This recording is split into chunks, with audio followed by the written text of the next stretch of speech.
സങ്കീർണമാണ് തന്നെ എൻ്റെ അഭിപ്രായം. ഒന്നാമത്തെ കാര്യം എന്താ പറഞ്ഞാൽ 1948 സിദ്ദിഖ് സേട്ട് ഫറൂഖ് കോളേജിന് കൊടുത്ത ഭൂമിയാണല്ലോ ഈ സ്ഥലം എന്ന് പറയുന്നത്. ആ സ്ഥലത്തിൻ്റെ മേലെ ആ ആധാരത്തിൻ്റെ അകത്ത് അത് ഇഷ്ടദാനമായി കൊടുത്ത പ്രോപ്പർട്ടിയാണ്. പക്ഷേ അതിൻ്റെ അകത്ത് വഖഫ് എന്ന് എഴുതി ചേർത്തു എന്നുള്ളതാണ് അതിൻ്റെ ഏറ്റവും വലിയ കാര്യം.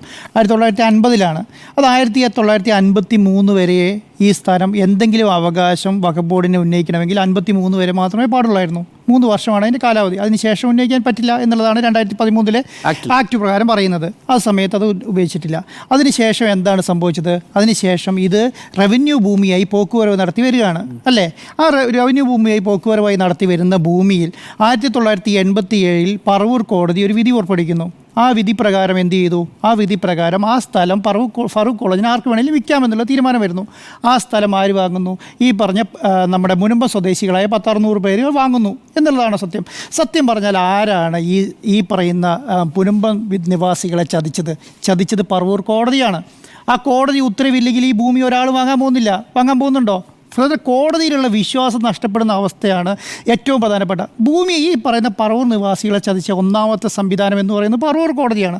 ആ കോടതി എന്ത് ചെയ്തു? ആ കോടതിയിൽ വിശ്വാസം കൊണ്ടാണല്ലോ ജനങ്ങൾക്ക് ഈ രാജ്യത്തുള്ള കോടതിയിൽ വിശ്വാസം കൊണ്ടാണ് ആ ഭൂമി വാങ്ങിയത്. ആ കോടതി വിശ്വാസം എന്ത് സംഭവിച്ചു? ആ കോടതി നശിപ്പിച്ചത് കൊണ്ടാണ് ഒന്നാമത്തെ സംഭവം. ആ നിവാസികൾ ആ ഭൂമി വാങ്ങി. അല്ല ആയിക്കോട്ടെ, ഞാൻ പറയുന്നത് രണ്ടുപേരും ആ സംവിധാനം വെച്ചു. ആ സ്ഥലത്തെ ഭൂമി ആ പാവങ്ങൾ വാങ്ങിയിട്ട് എന്ത് ചെയ്യിച്ചു? നിരന്തരമായി അവർ പോക്കുവരവ് നിർത്തി, അവർക്ക് കൈവശ സർട്ടിഫിക്കറ്റ് കൊടുത്തു, അവർക്ക് നീതി അടച്ചു കൊടുത്തു, അവർക്ക് എല്ലാവിധ സംവിധാനം കൊടുത്തു, അവിടെ വീട് വെക്കാൻ അധികാരം കൊടുത്തു, വീടിന് പ്ലാൻ പാസ്സാക്കി കൊടുത്തു, വീടിന് നമ്പർ ഇട്ട് കൊടുത്തു. എല്ലാ സംവിധാനവും ഈ സർക്കാർ ചെയ്തു. ഏത് വർഷം വരെ? 2022 വരെ.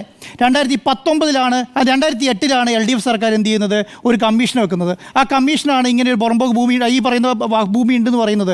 അതെന്ത് സംഭവിച്ചു? 2019 മാത്രമാണ് ഈ പറഞ്ഞ വഖഫ് ഭൂമി രജിസ്റ്ററിൽ ചേർത്ത്. 2019 വരെ ഈ ഭൂമി ആരതാ? ഈ ഭൂമി റവന്യൂ ഭൂമിയാണ് അല്ലേ? ഈ റവന്യൂ ഭൂമിയിൽ ഒരക്ഷരം വേണ്ടിയിട്ടില്ലല്ലോ. 2022 ഈ പറയുന്ന പാവങ്ങൾ നീതി അടയ്ക്കാൻ ചെന്ന് കഴിഞ്ഞപ്പോൾ എന്താ സംഭവിച്ചത്? നീതി എടുത്തില്ല എന്ന് പറഞ്ഞു. നീതി എടുക്കില്ല എന്ന് പറയുമ്പോഴാണ് അവരറിയുന്നത്. അപ്പൂപ്പൻ്റെ കാലം പറഞ്ഞു ആധാരം അടിയാധാരം തുടങ്ങി കയ്യിൽ വെച്ചുകൊണ്ടിരുന്ന ആൾക്കാരുടെ മുന്നിൽ ഇവർക്ക് ഡോക്യുമെൻ്റ് ഇല്ലാതായി. അവരെടുത്ത് ചെയ്യുമ്പോൾ നീതി എടുക്കുന്നില്ല എന്ന് പറഞ്ഞു. അവർ അന്താളിച്ചു പോയി. അവരെ മുന്നിൽ പോകാൻ പറ്റിയ സ്ഥലം ഏതാ? അവരെ മുന്നിൽ പോകാൻ പറ്റിയ സ്ഥലം കോടതിയാണ്. കോടതി ചെന്നപ്പോൾ എന്ത് ചെയ്ത്? 1987 വിധി അങ്ങ് റദ്ദ് ചെയ്തു. 1900 വിധി റദ്ദ് ചെയ്ത് ഏത് മര്യാദയുടെ പുറത്താണ്?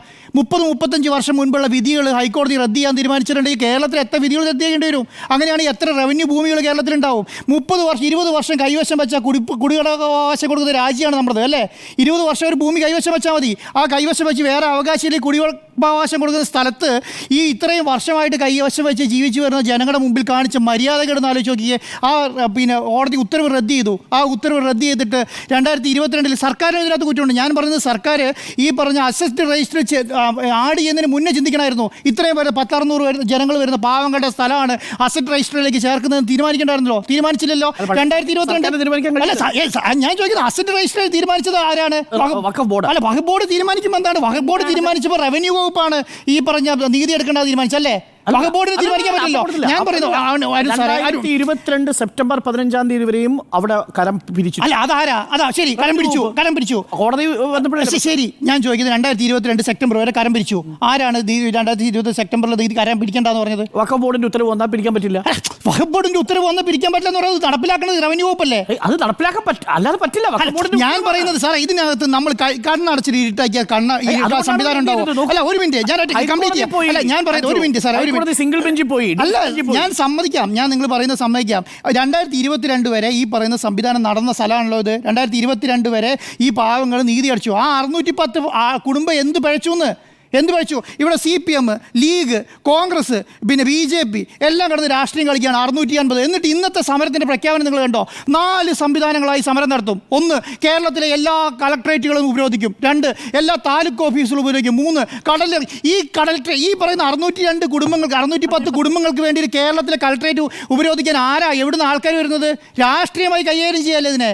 ഈ പറയുന്ന താലൂക്ക് ഓഫീസുകൾ ഉപരോധിക്കാൻ വേണ്ടി കേരളത്തിൽ 610 ആൾക്കാരാണ് ഇറങ്ങുന്നത്. അല്ലല്ലോ, സാമൂഹിക സംഘടനകൾ ഇറങ്ങുകയല്ലേ? എന്തിനാണ് ഇറങ്ങുന്നത്? അത് പൊളിറ്റിക്കൽ ഇമ്പാക്റ്റ് ഉണ്ടാകാൻ വേണ്ടിയിട്ട് ഈ പറയുന്ന കോടതികൾ നിന്ന് കൊടുക്കുന്നു. ഒന്നാമത്തെ കാര്യം. രണ്ടാമത്തെ കൂടി പാർട്ടികൾ നിന്ന് കൊടുക്കുന്നു. രണ്ടാമത്തെ കാര്യം. മൂന്നാമത്തെ കൂടി സർക്കാരുകൾ നിന്ന് കൊടുക്കുന്നു. ഇത് ഏത് ന്യായത്തിൻ്റെ പേരിൽ എങ്ങനെ ചെയ്യുന്നത്? ഈ രാജ്യത്ത് നിയമം നീതി നടപ്പിലാക്കുന്നത് മനുഷ്യന് വേണ്ടിയിട്ടല്ലേ?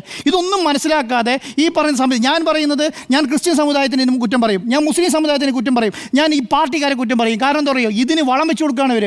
അതിൻ്റെ കൂടെ ഒരു സംഘടന ഉണ്ടാക്കിക്കൊണ്ട് വരികയാണ്. മുൻപത്തെ വിഷയത്തെ മുന്നിൽ നിർത്തിക്കൊണ്ട് ഒരു സംഘടന ഉണ്ടായി വരികയാണ്. ഒന്ന് ആലോചിച്ച് നോക്കിക്കേ, എത്ര 610 ജനങ്ങളെ ഞാൻ ഇപ്പോഴും വിശ്വസിക്കുന്നത് 1987 ഈ കോടതി വിധി വിഡ്രോ ചെയ്തുകൊണ്ട് മാത്രമാണ്.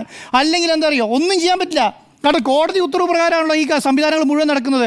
87 ഏതർത്ഥത്തില്ല. പിന്നെ 1950 രജിസ്റ്റർ ചെയ്ത ഭൂമി, വഖഫിന് ഫറൂഖ് കോളേജിൻ്റെ കയ്യിൽ കിട്ടിയ ഭൂമി, ഈ സമയം വരെ അവർക്ക് എന്ത് ചെയ്യാൻ പറ്റിയിട്ടില്ല, അവർക്കത് ഉന്നയിക്കാൻ പറ്റില്ല.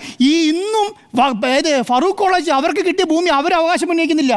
അവർ കയ്യിൽ അവർക്കാണല്ലോ കൊടുത്തത്. കോളേജും പിന്നെ ഇതും ചെയ്യാൻ വേണ്ടിയിട്ട് അവർക്ക് കൊടുത്തു. അവർ പോലും പറയുന്നില്ല ഞങ്ങൾ വില കൊടുത്ത് വിറ്റതാന്ന് പറയുകയാണ് അവർ. അതിൻ്റെ അകത്ത് ഒരു കാര്യമുണ്ട്, എന്താണ് അതിൽ ഇഷ്ടദാനം എന്ന് എഴുതി വെച്ചിട്ടുണ്ട്. സാധാരണ വഖഫ് ബോർഡ് രജിസ്റ്റർ ചെയ്യുന്ന സമയത്ത് ഇഷ്ടദാനം അല്ലെങ്കിൽ ഈ പറഞ്ഞ രജിസ്റ്റർ ഓഫീസിൽ എന്ത് ചെയ്യും, രജിസ്റ്റർ ഓഫീസ് വഖഫ് ഭൂമിയായിട്ട് എഴുതി വരുള്ളൂ. ഇഷ്ടദാനം എഴുതി കൊടുത്തുകൊണ്ടാണ് എന്ത് സംഭവിച്ചത്, അത് റവന്യൂ ഭൂമിയായി മാറിയത്.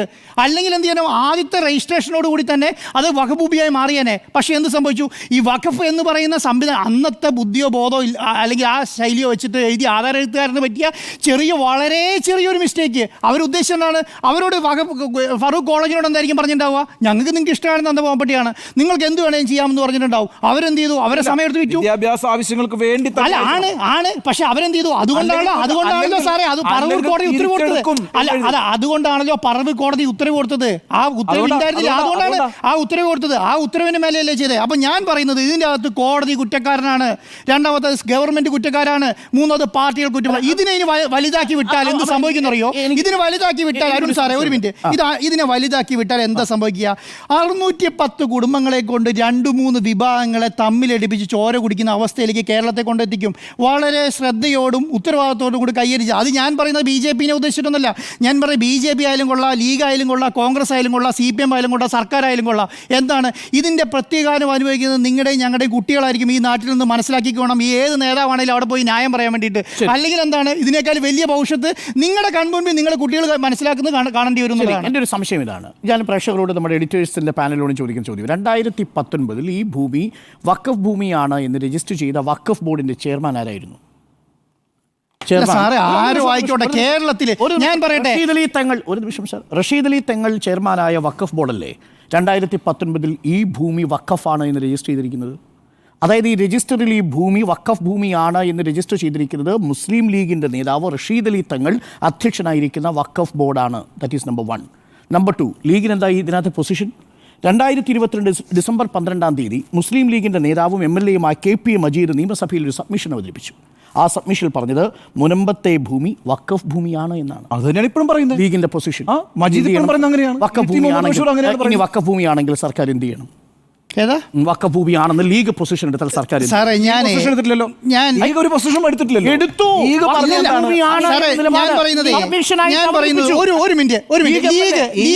ലീഗ് എന്ന് പറയുന്നത് കേരളത്തിലെ രാഷ്ട്രീയ പാർട്ടി എന്നുള്ള നിലയ്ക്ക് മുസ്ലിം സംവിധാനത്തെ പിന്നെ സംഘടിപ്പിച്ച് ഒന്നിച്ച് നിർത്തുന്ന ഒരു പാർട്ടി എന്നുള്ള നിലയ്ക്ക് അവർ പോയിട്ട് എന്താണ് അത് വഖഫ് അല്ല എന്ന് പറയേണ്ട ഒരു കാര്യമുണ്ടെന്ന് ഞാൻ വിശ്വസിക്കുന്നില്ല.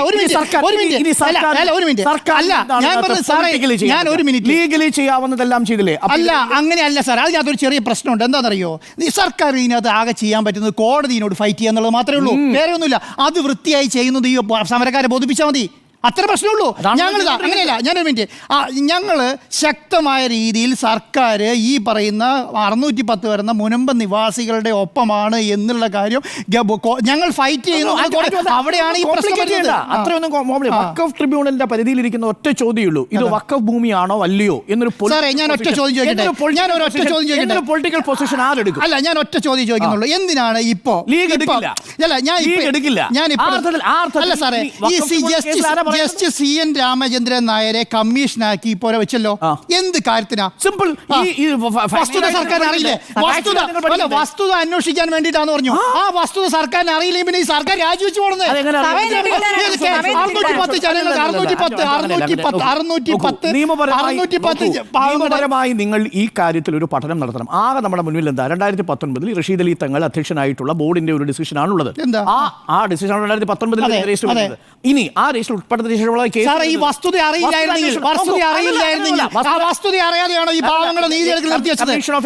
ഈ പറഞ്ഞ 610 കുടുംബങ്ങളുടെ സ്ഥലത്തിന് നീതി എടുക്കുന്നില്ലല്ലോ. കമ്മീഷൻ ഓഫ് എൻക്വയറീസ് ആക്ട് പ്രകാരം നിലവിൽ ഒരു കമ്മീഷന് വസ്തുതാപരമായി പഠനം നടത്താനുള്ള അവകാശം സർക്കാരിനുണ്ട്. പക്ഷേ അതിനകത്ത് പറ്റിപ്പോയത് നിലവിൽ ഹൈക്കോടതിയുടെ വിധിയിരിക്കുന്ന പശ്ചാത്തലത്തിൽ വിധിയുടെ മുകളിലാണോ ഇതെന്നുള്ളതാണ് ബിജു ഗുരു. ഞാൻ ആ വിധി അത്ര നിരുപദ്രവകരമായ വിധിയെന്നോ ഇന്നസെന്റ് നിഷ്കളങ്കമായ വിധിയായിട്ടോ ഞാൻ കണക്കാക്കുന്നില്ല. ആ വിധിയിൽ ഒരു രാഷ്ട്രീയം ഉണ്ടാവാം. അത് വരും ദിവസങ്ങളിൽ ഒരു പക്ഷേ ഇനി ഡിവിഷൻ ബെഞ്ചിലേക്ക് പോകുന്ന സമയത്താണ് മനസ്സിലാവുക. പ്രത്യേകിച്ച് പാർലമെന്റിൽ ഈ ബില്ല് ടേബിൾ ചെയ്യാൻ വരുന്നതിന് തൊട്ട് മുൻപ് ഇങ്ങനെ ഒരു വിധി വന്നാൽ ആ വിധി കൊണ്ടുള്ള പ്രയോജനം ഏത് കൂട്ടർക്കാണ് ഉണ്ടാവുക എന്നുള്ളത് ഇവിടെ അരിയാഹാരം കഴിക്കുന്ന എല്ലാവർക്കും മനസ്സിലാവും.